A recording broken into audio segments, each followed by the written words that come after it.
New Thought Media Network.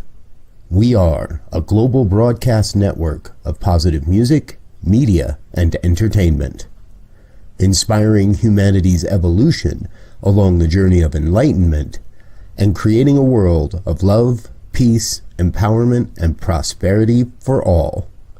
New Thought Media Network. Positively inspiring.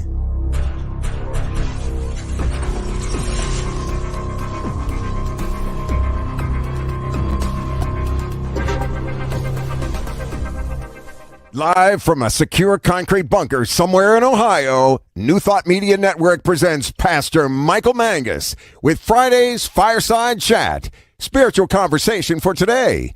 Here he is from the secret radio room, surrounded by thousands of watts, Pastor Michael Mangus.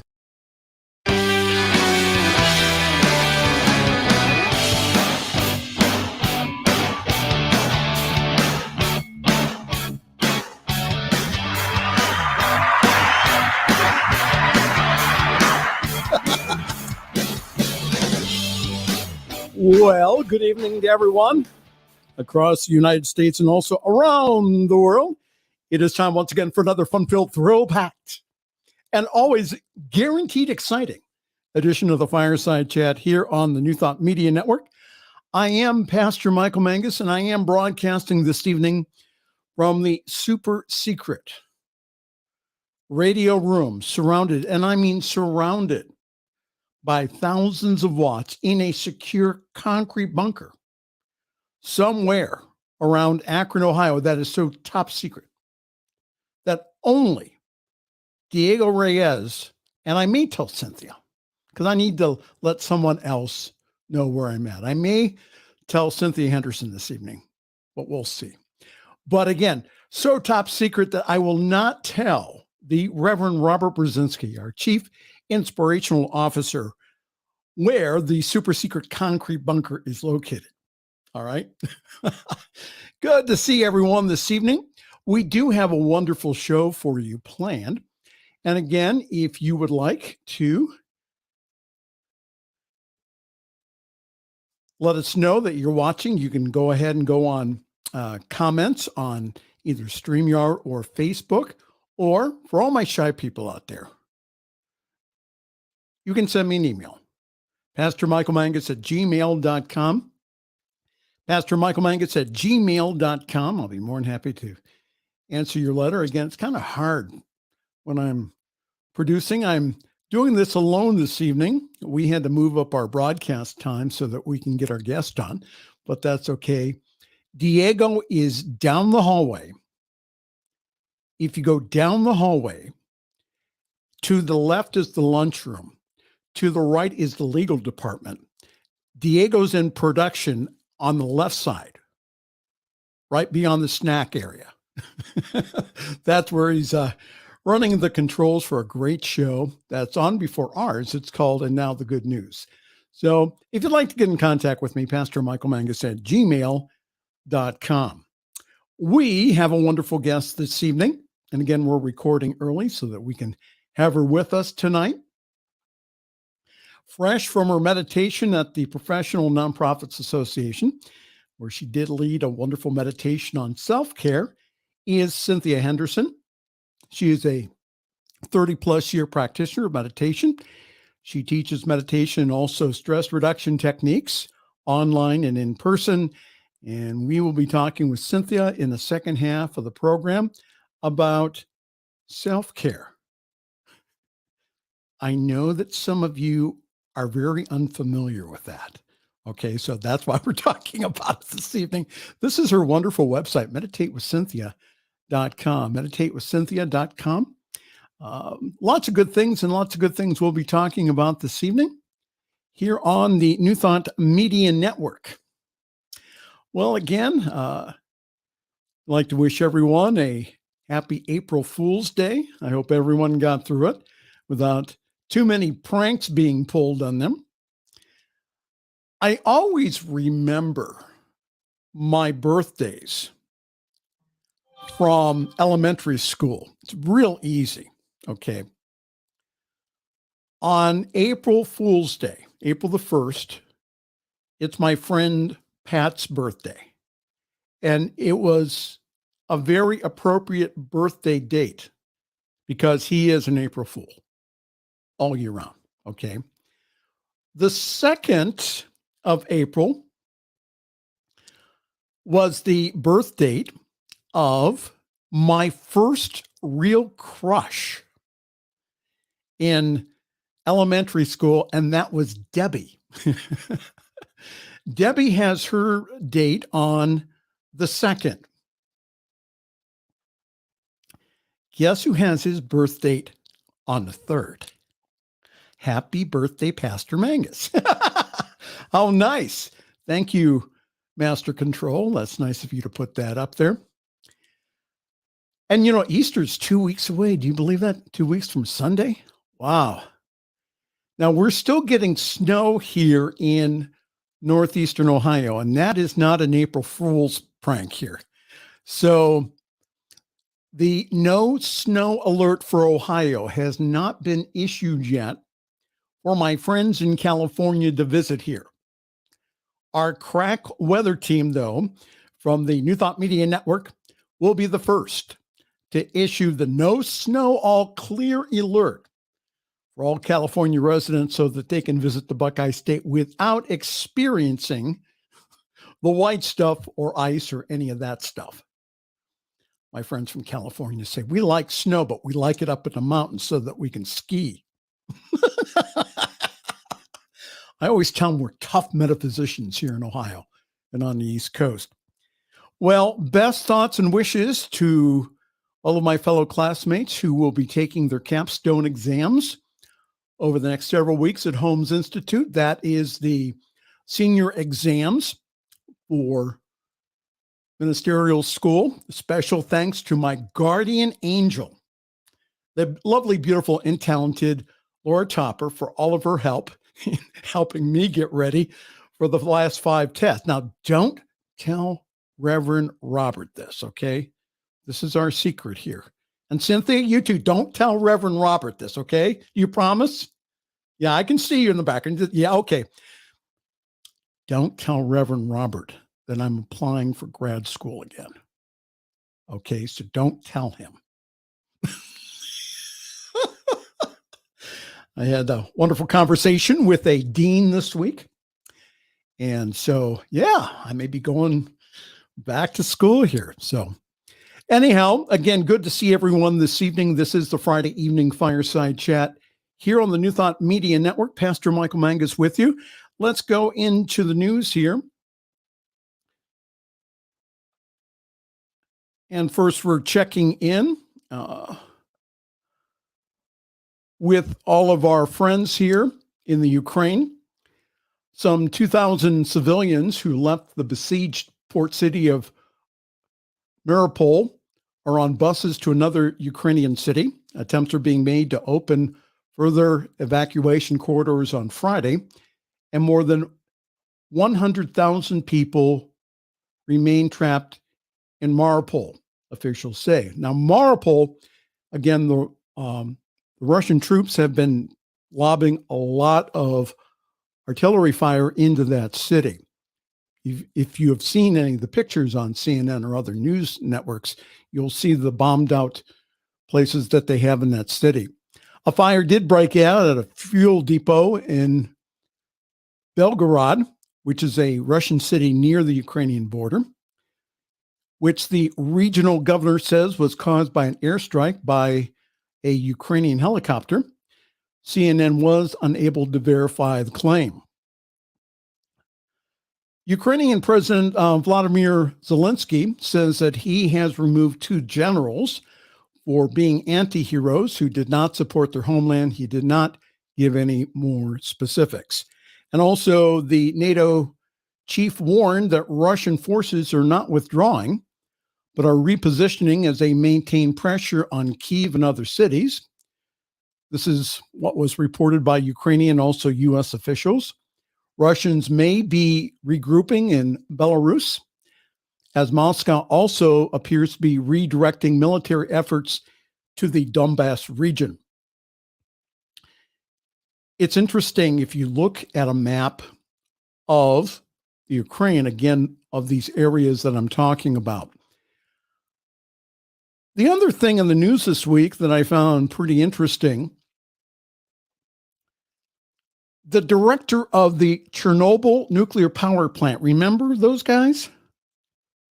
Back in the 70s and 80s, the director of the Chernobyl nuclear power plant says it was impossible to determine the degree of radiation that Russian troops were exposed to while occupying the territory. In a statement, the state-owned operator of the Ukraine nuclear power plant said this: on the territory of the station itself, the occupiers did not dig anything, but the thick dust raised by passing vehicles and the radiation particles in it may have entered the body of the Russian soldiers through the lungs. It is unclear whether the Russian troops were doing an encampment in the so-called Red Forest, which is a contaminated area, and it is possible that they could have received significant radiation exposure while digging or entrenching there, according to the statement. Chernobyl is the site of the world's worst nuclear disaster. I remember listening to the news on NPR back in the 70s. Chernobyl fell into the hands of Russian troops in the first week of the war in the Ukraine. It was said on Thursday that Russian troops had withdrawn from the plant and its territory. So from the news reports, it seems that the Ukrainian army and armed forces are holding their own against the invading Russian army. Our part as spiritually awake individuals is to still know peace for that region. Our practitioners here in the United States have been reporting hearing air raid sirens while praying with our brothers and sisters in the Ukraine. And again, bringing about peace is universal mind's job, God's job, not ours. All we need to know, again, is that spiritual essence of peace and know that it's taking place now, right now. And personally, I need to get rid of, and have been getting rid of, any hatred or unforgiveness in my heart. As the song says, let there be peace on earth, and let it begin with me. So right now, let's pray the protection, the prayer of protection over the Ukraine. So let's know together that the light of God surrounds them, that the love of God enfolds them, the power of God protects them. The presence of God watches over them wherever they are. God is, and all is well. Well, hi there. Welcome. How you doing this evening? This is a pre-recorded edition of the Friday evening Fireside Chat here on the New Thought Media Network. I am Pastor Michael Mangus. In just a few moments, we'll be having on Meditation Teacher Cynthia Henderson and a friend of the Reverend Dr. Charlotte Manning, who about a month ago made her transition. And I know she'll have a few thoughts to say about our friend, and also a few thoughts to talk about a subject which I know that many of you are still dealing with, and that is self-care. I know that some of you are saying, what the heck is that? Well, we will find out in a few moments from Cynthia Henderson here on the Friday evening Fireside Chat here on the New Thought Media Network. Okay, all week long, we've been hearing about the slap heard around the world as people are still speculating what would cause Will Smith to slap comedian Chris Rock after telling a joke about his wife that he first laughed at. I'm not going to read all of this article, but this is an opinion piece from CNN. It says, why experts say that Will Smith's Oscar's act of love is dangerous. Love will make you do crazy things, and that's what Will Smith said during his Oscar acceptance speech at Sunday's Academy Awards ceremony. That shouldn't include resorting to violence, said Joel Wong, who is the professor and chair of the Counseling and Educational Philosophy Department at Indiana University Bloomington. Smith rushed the stage and slapped Chris Rock at the Oscars for making a joke about Smith's wife, Jada Pinkett Smith, and her closely shaved head. Not long after the incident happened, Smith was back on stage accepting the Best Actor award and attempted to justify his actions by saying that love made him do it and that he was protecting his family. His wife, Jada, suffers from hair loss due to alopecia. When a man who embodies unhealthy masculine behaviors like violence sees a family member being attacked, he often takes it as a personal affront to his honor, Wong says. He also said, family, especially your spouse, is seen as an extension of yourself. So therefore, insulting your wife or insulting your children would be viewed equally as threatening as insulting to yourself. In Smith's case, 15.3 million Oscar viewers around the world saw his response. And again, it goes on about maybe different psychological attitudes that maybe or maybe not that Smith has, including shame and guilt and other things. The macho mentality is deeply rooted in our society, so it will take time to unlearn, Dr. Wong says. He says, when a man lashes out in violence, he may think that more men approve of his behavior than they actually do. In reality, most people do not believe that men should be aggressive, according to a 2020 study. Dr. Wong went ahead and said and quoted. And one of the most critical steps to begin the cultural shift is for bystanders to condemn the violent acts known as positive bystander behavior. I wanted to read this because this was an expert that was quoted locally. It says, male honor culture and masculine norms have often are conditioned in young boys over time, so the solution needs to start there, said Dr. Ronald Levant, who is Professor Emeritus of Psychology at the University of Akron here in my hometown. When men are young boys, they are taught not to cry or show emotions. The good doctor said, he says, people such as teachers, coaches, and other caregivers need to give careful consideration to the message that they are sending boys about how to be a man. Grown-ups need to teach young boys how to be vulnerable and use their words in a conflict rather than use their fist, again, said this expert.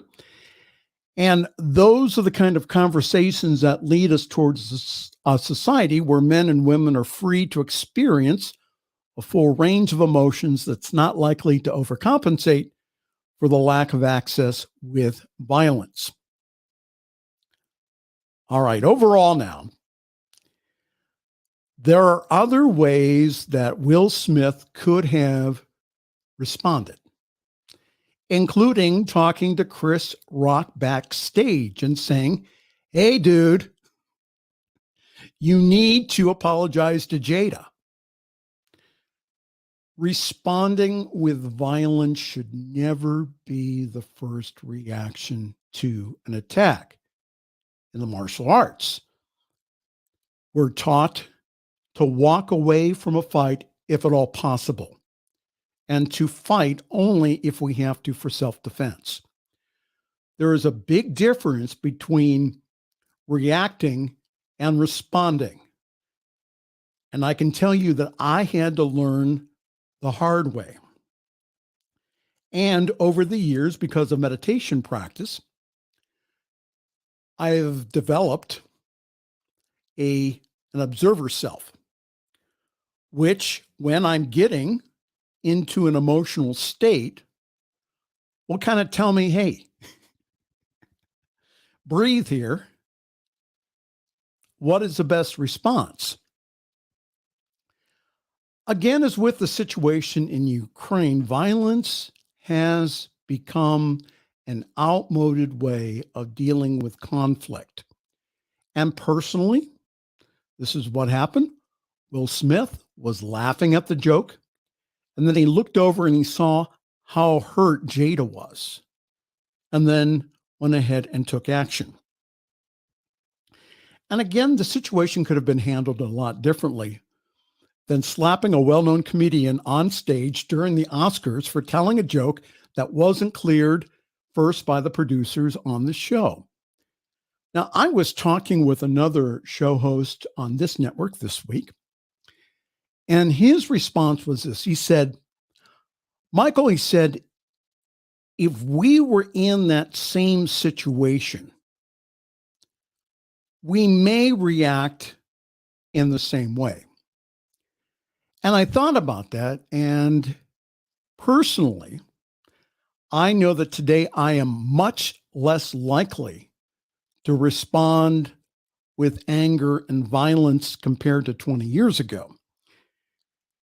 And it reminded me of a situation that I got reminded of during meditation today.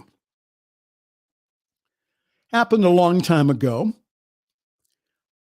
Two neighbors were yelling at each other in the front of my house about something. I forget what the fight was about. I think it was the two wives. I don't know. Instead of getting into a fight, I remember the husband getting 2 beers out of the refrigerator, going across the street to the other man and offering him a beer. They were able to talk it out without resorting to violence. That's something we need to teach our young men, is how to do that. How to go to the refrigerator and offer a beer to someone that we really don't like, but again, to talk about the situation. Something to think about. Well, hi there, welcome. This is the Friday evening Fireside Chat here on the New Thought Media Network. Pastor Michael Mangus with you in just a few moments.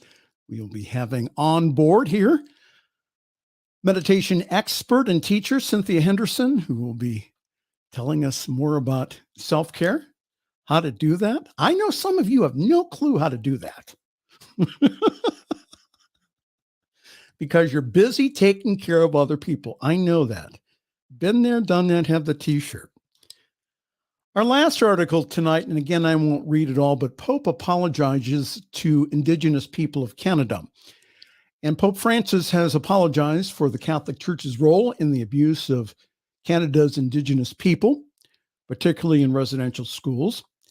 Speaking to Canadian Indigenous leaders on Friday in the Vatican, the Pope said that he feels sorrow and shame for the role that a number of Catholics, particularly those with educational responsibilities, have had in all of these things that have wounded you, in the abuses that you have suffered, and in the lack of respect shown for your identity, your culture, and even your spiritual values. All of these things are contrary to the gospel of Jesus Christ, and for the deplorable conducts of these members of the Catholic Church, I ask God's forgiveness, and I want to say to you with all of my heart that I am very sorry. The Pope continued, and I join my brothers, the Catholic bishops, in asking your pardon. This is what Pope Francis also told the representatives of the First Nations, that he will visit Canada sometime in the near future. He said, I will be happy to benefit again from meeting you when I visit your native lands where your families live. I won't come in the winter, he said. So I will close by saying until we meet again in Canada, where I will be able to better express to you my closeness. Indigenous leaders have long called for a papal apology for the harm inflicted for decades on Indigenous children. And last year, hundreds of unmarked graves were discovered on the grounds of the former residential school in British Columbia and also in other parts of Canada. The Canadian Truth and Reconciliation Commission has reported more than 4,000 Indigenous children died either from neglect or abuse in residential schools, and many of them were run by the Catholic Church.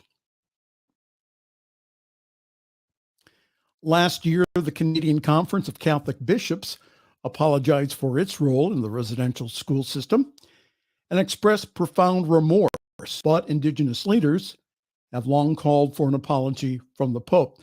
And if you also remember that last year and also this year is that there have been arson fires on Catholic churches near Indian reservations in Canada. On Monday, the Pope met with Indigenous leaders and also survivors of the residential schools. At the Vatican, some of the largest Indigenous groups in Canada urged Pope Francis to travel to their country to apologize. There have been a number of those schools here in the United States also guilty of the abuse and also murder of Native children. And I think another sin to repent of is the sin of denying Indigenous people the right to practice their native religion because it wasn't Christian. It was considered pagan or rural. So just because their religion wasn't our religion, again, it wasn't until like 1976 until tribes in the United States were allowed to practice their religion. Even we here in Centers for Spiritual Living have taken our teaching to other countries, but it is to share our powerful teaching and not to force our Western culture on anyone. So that is why I support the training of Native ministers and also practitioners to teach new thought in their own way. Centers for Spiritual Living currently has several practitioners in the Holmes Institute Ministerial Program from Kenya. And earlier this year, 6 practitioners were paneled in Ukraine. Well, that's all the news that's fit to print.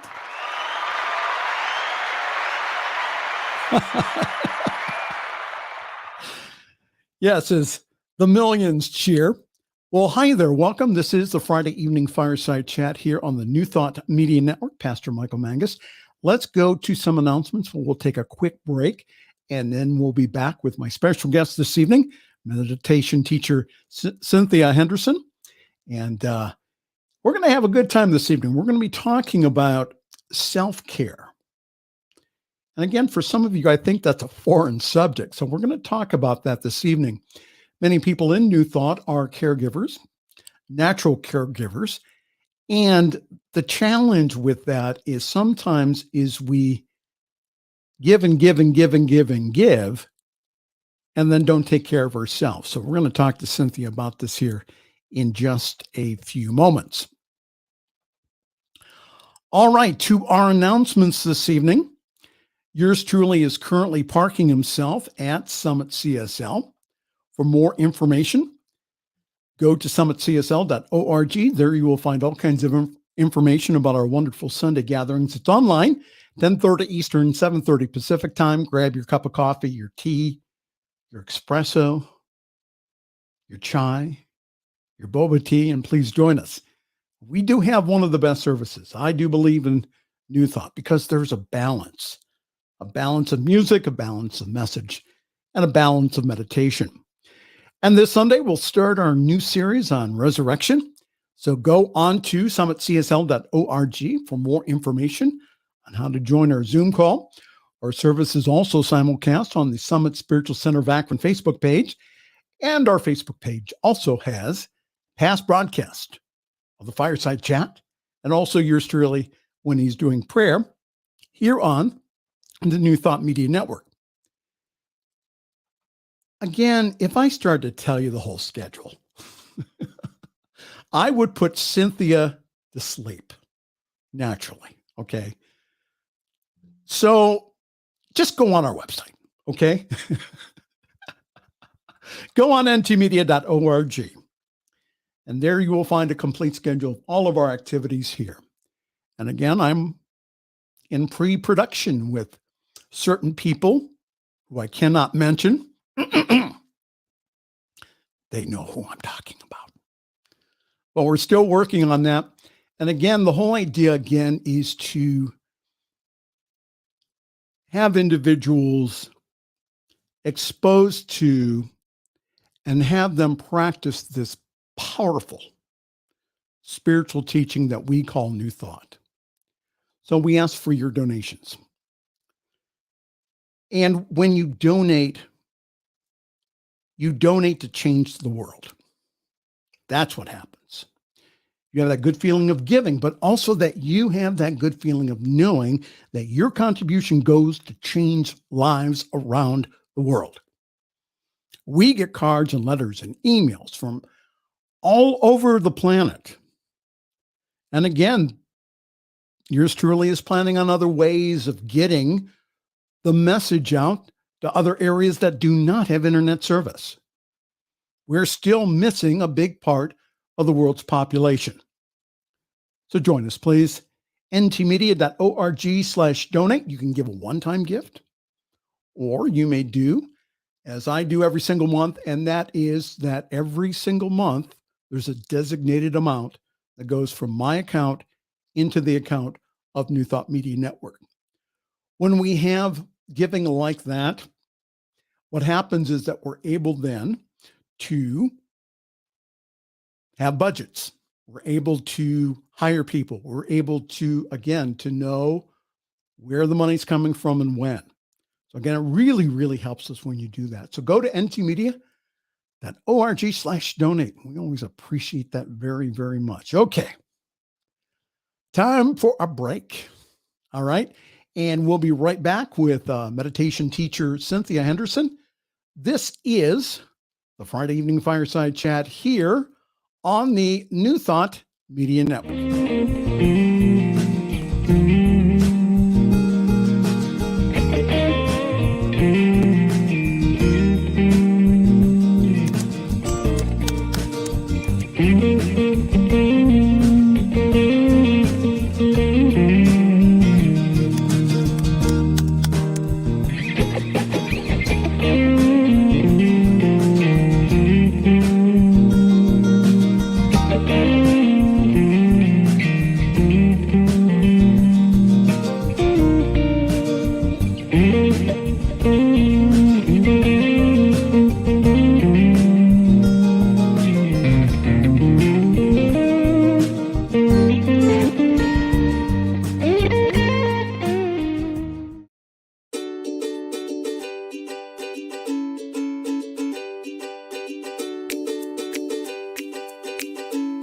Thank you, Center for Spiritual Living Denver, for your continued support.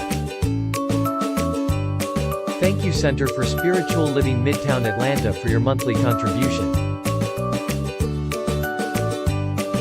Thank you, Center for Spiritual Living North Jersey, for your monthly contribution. And please help us welcome Om Center for Spiritual Living in La Mesa, California. Thank you for your monthly donation. Thank you, Center for Spiritual Living Seattle, for your most generous donation. And a special thanks to Hefferlin Foundation for your generous technology grant.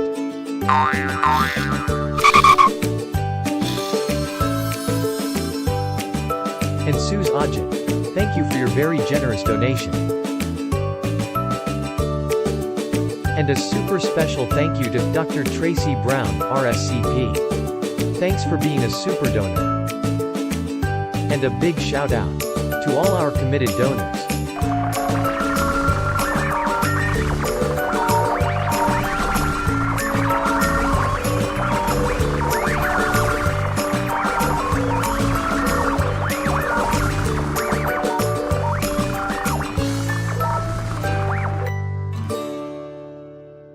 Views and opinions expressed by Pastor Michael Mangus are generally right.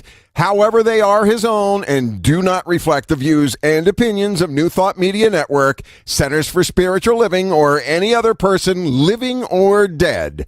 As they say in the 12-Step Recovery Program, take what you like and leave the rest. Here again is Pastor Michael.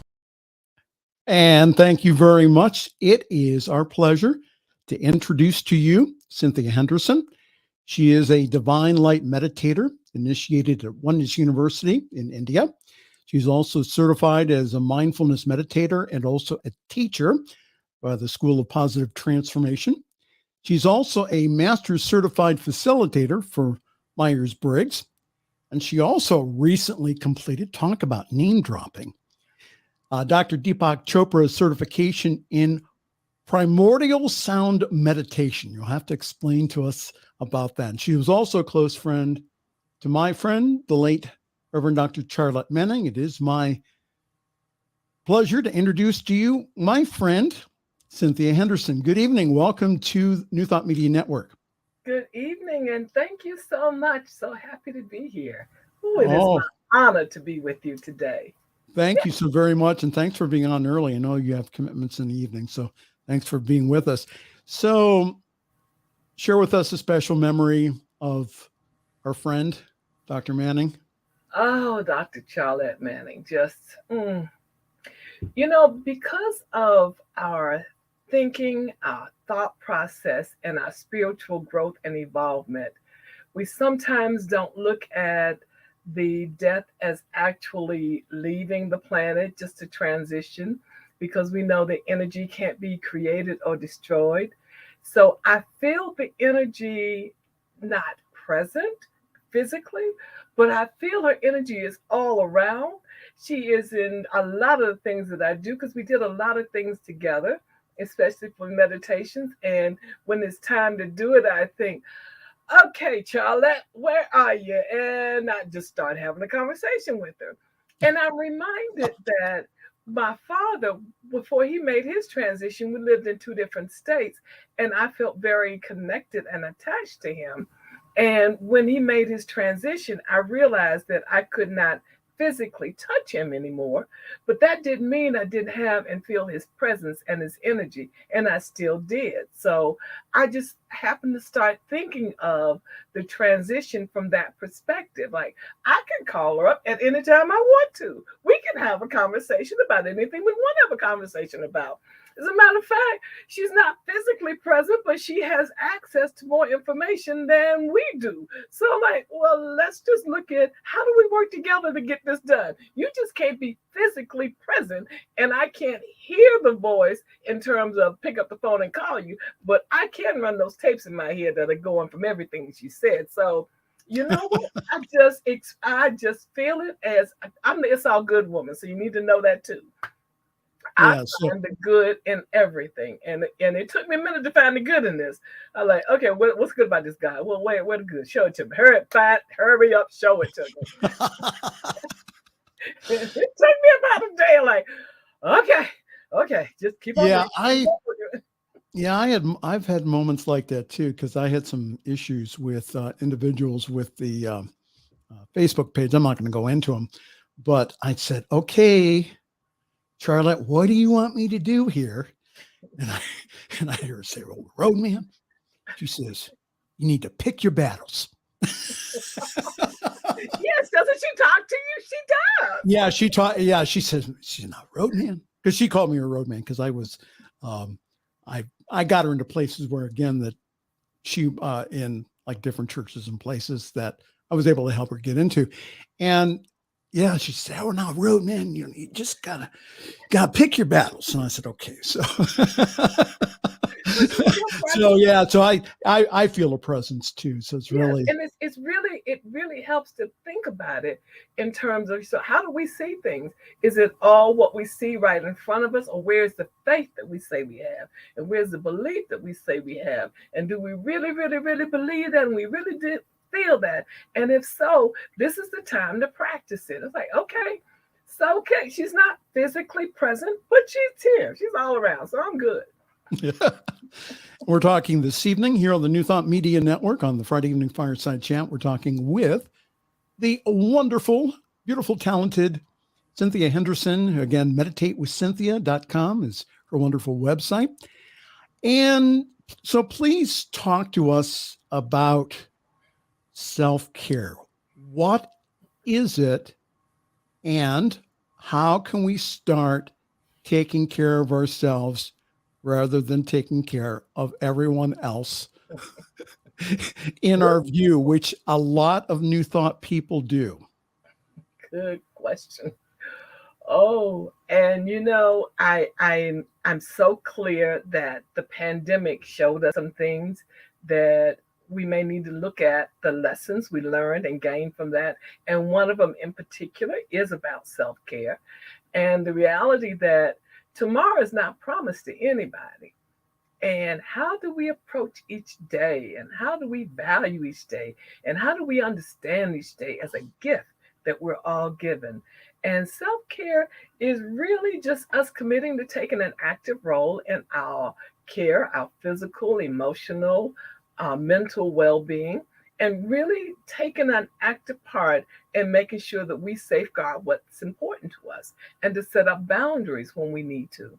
It's okay to be the yes, yes, yes person and go, go, go person, setting to someone else's standards. And we all let other people decide for us how our lives should be and how we should be operating within that versus what do we need to do and how do we need to be.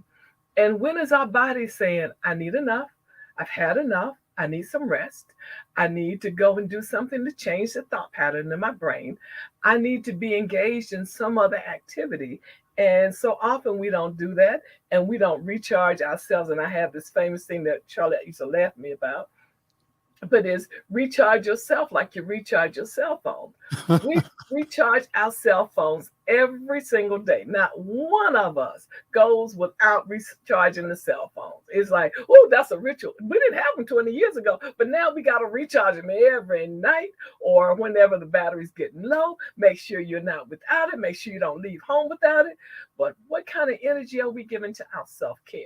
We recharge that phone, but we don't recharge ourselves.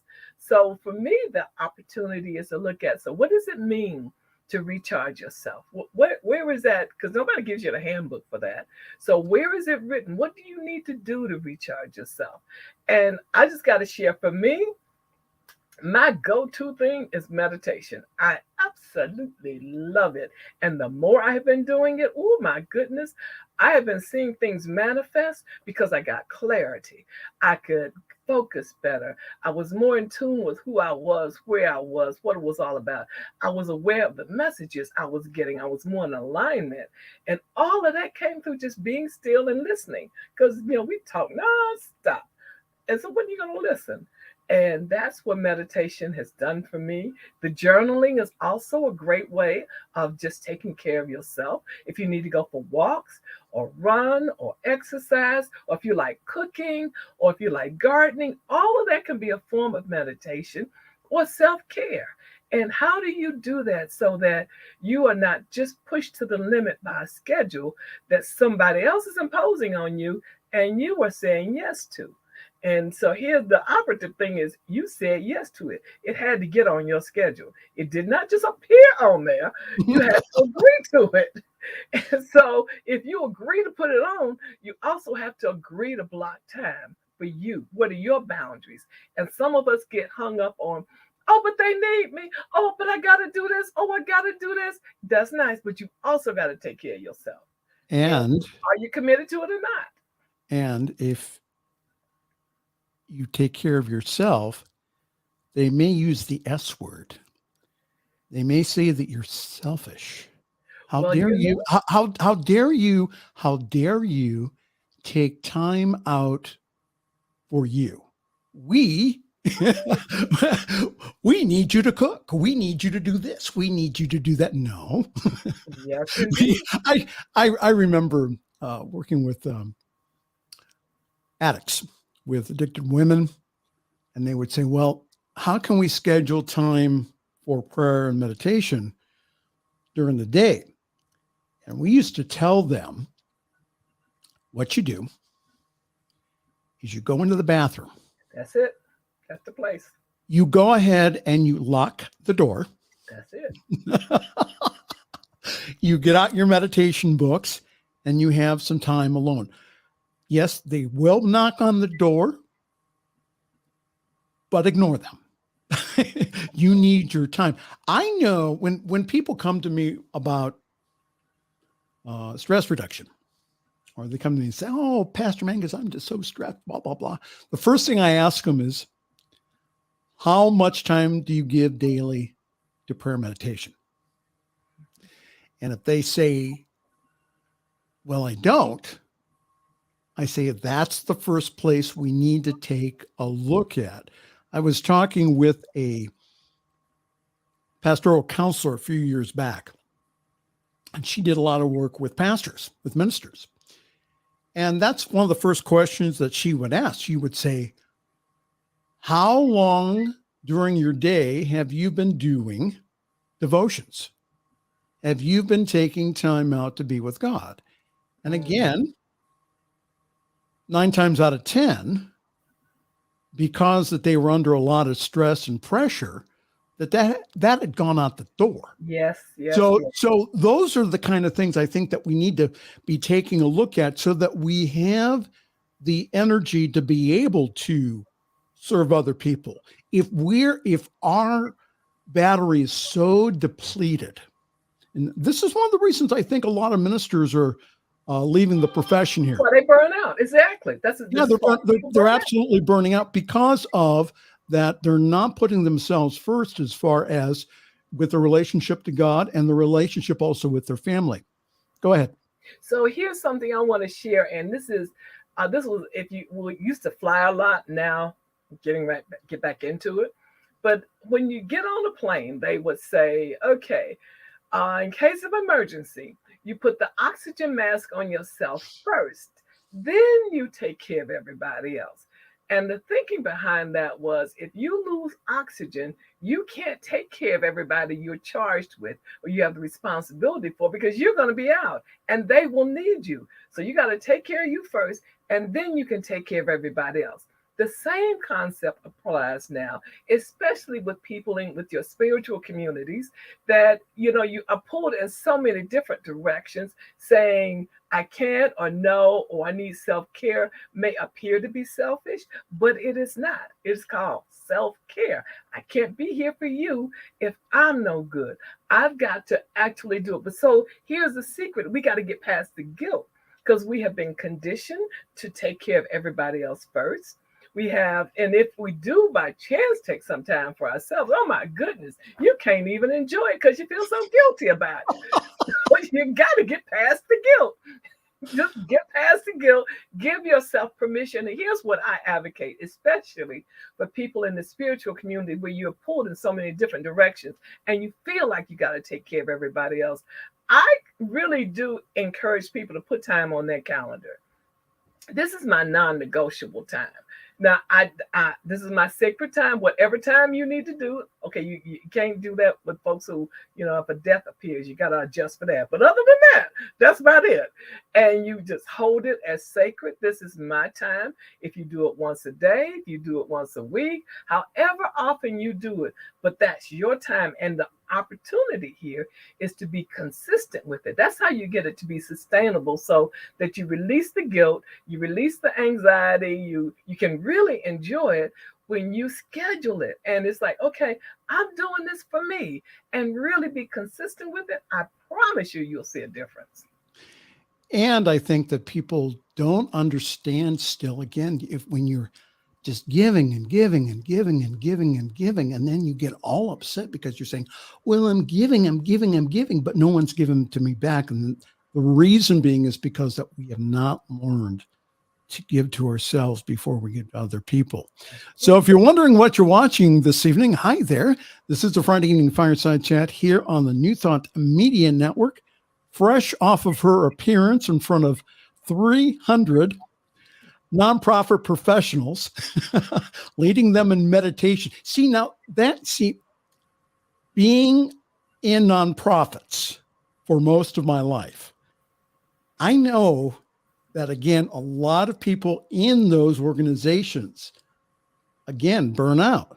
They do. Because, again, that they do not learn how to take time for themselves. Another part of self-care, and this was brought up to me during ministerial training here in the past few years, his ministers have come up to me and they said, Mike, he says, really important for you to take your days off, Yes.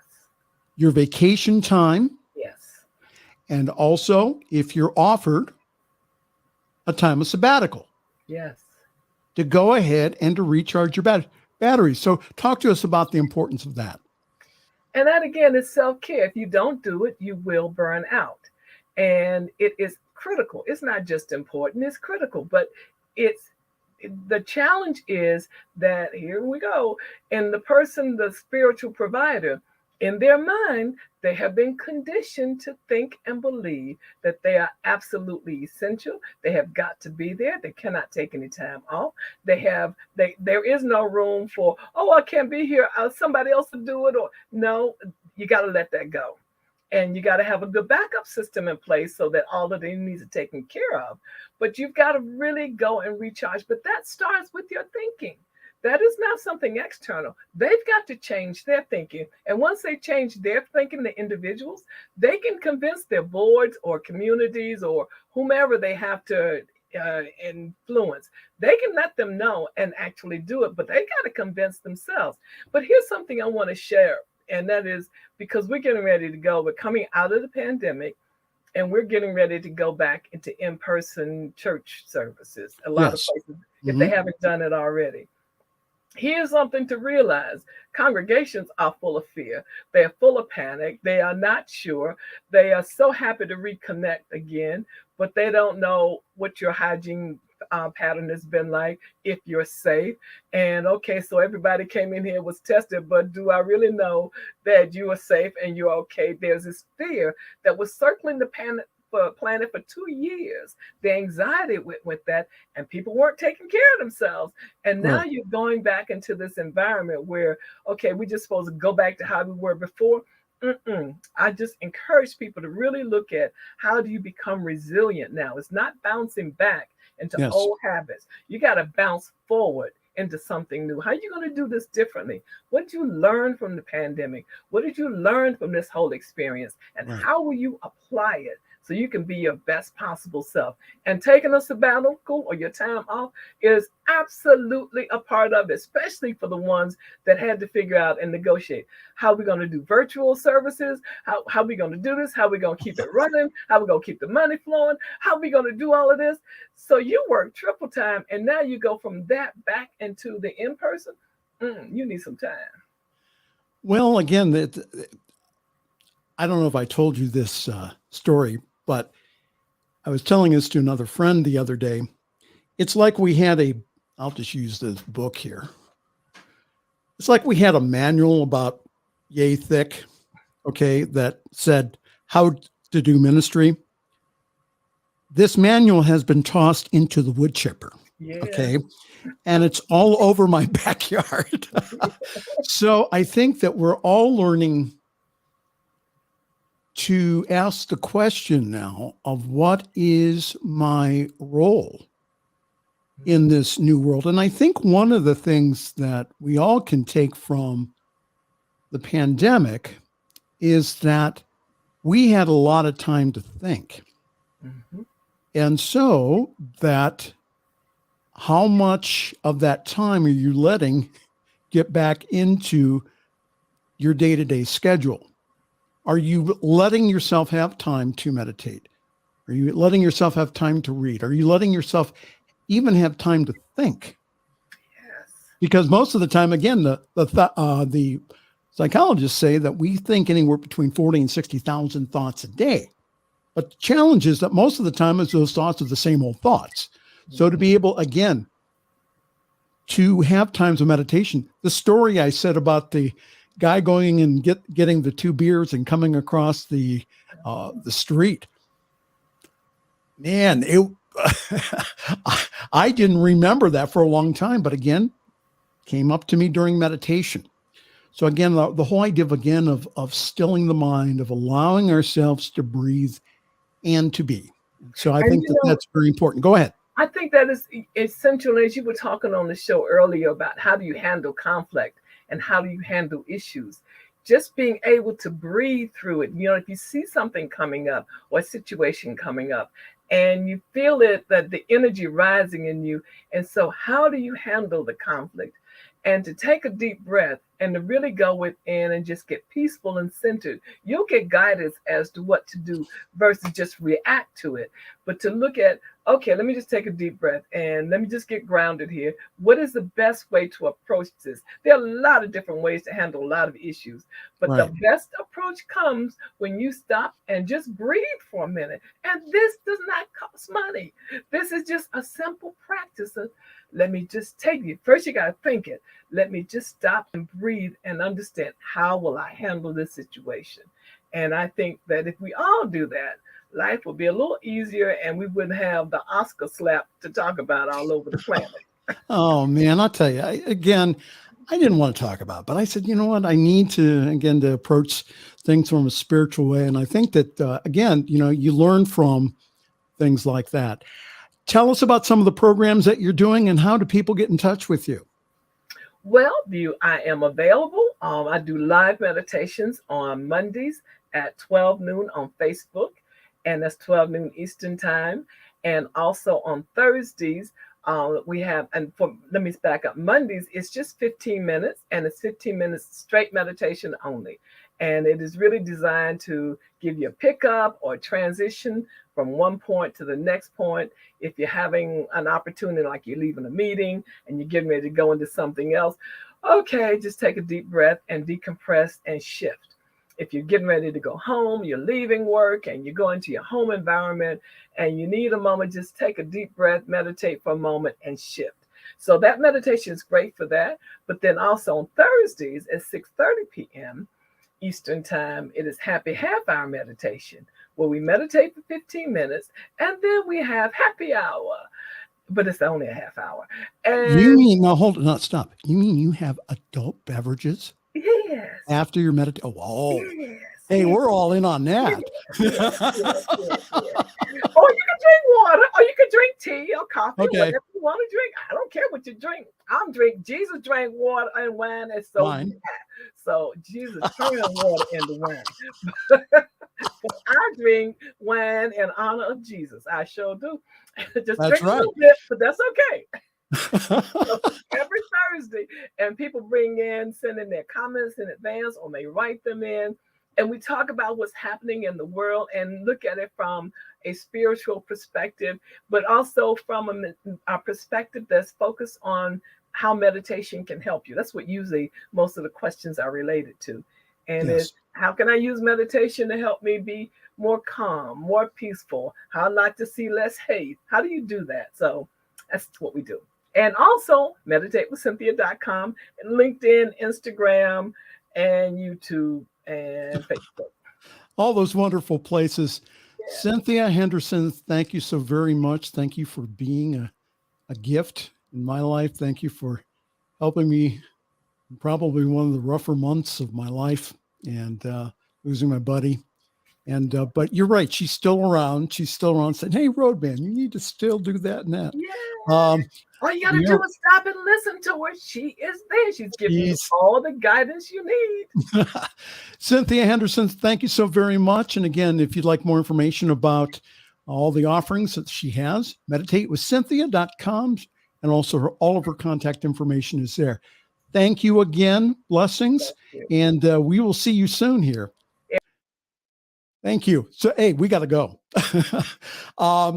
Just to let you know that, again, that we are looking for people to partner with us here at New Thought Media Network. If you could please go to ntmedia.org/donate. There you can give a very generous donation to help us get the message out to the world. We are in pre-production with individuals to do meditation classes, for people to talk about the Course in Miracles and to teach the Course in Miracles, for people to teach metaphysics. We are working on that right now. And again, we ask for your support. Partner with us. Get this message out to the whole world. ntmedia.org/donate. All right, time for me to get on out of here. Good to see everyone this evening. We will be back here next Friday evening at 8 o'clock for another edition of the fun-filled, thrill-packed, and always exciting Fireside Chat here on the New Thought Media Network. Pastor Michael Mangus saying have a wonderful week, and we'll see you later. Thanks for joining us this evening for Friday's Fireside Chat with Pastor Michael Mangus. Join us again next week at 8 Eastern, 6 Mountain for more spiritual conversations for today. For more information and replays of past shows, please visit the New Thought Radio and Media Network's Facebook page. Until next week, may God bless you richly and abundantly.